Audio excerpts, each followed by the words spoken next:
lot of stuff going on lately. How are you dealing with all the opinions going on about every single social aspect right now?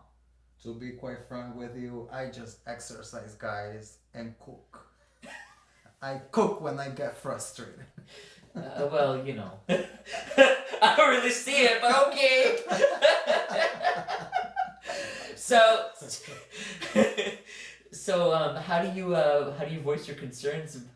No, guys, with all jokes aside, I think that we're going through really, really rough times here in the States, especially with elections coming up. A lot of people with different opinions clashing with one another, and sadly, things are not getting pretty, right? Everybody is voicing their opinions, and some people want to listen, some others don't want to hear it.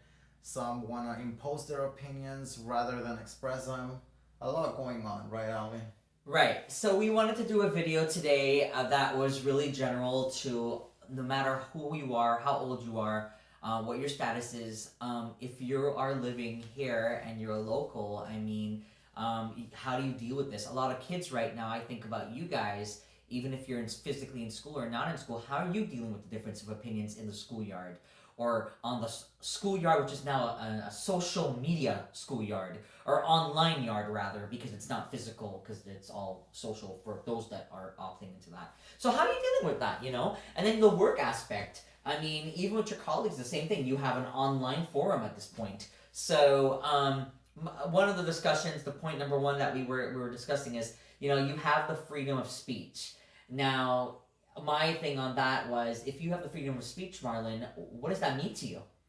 To me, means that you can voice your opinion to me, and I'm willing to hear it from you. But just don't say things for the heck of it. Like, at least for me to, and that's just me. Again, I'm not speaking for everybody else, but I'm just talking for me. Bring me facts. Like, if you're gonna talk to me about a different point of view that maybe I haven't seen it, sure, I'm receptive to hearing it, but also back it up with facts. Right, and he's speaking from a political point of view, but even in a non-political point of view, if you're talking about something at work or something within your friends or family, whatever that aspect may be, how do you deal with a difference of opinions? And that's something that I believe that's a work in progress. And I like what you said, because you can have a discussion. It may not make any sense to you, but if that person truly believes and they're saying, well, point A is this, point B is that, and they believe what they believe, a mature thing to do, I believe, would be to like, okay, I appreciate you giving that feedback, even if in your mind you're saying, this makes absolutely no sense at all. But to this person's mind, it makes all the sense. Do the sensible thing, I believe, and this happens often, I will be like, okay, I appreciate your explanation. Thank you so much. Have a good rest of your day.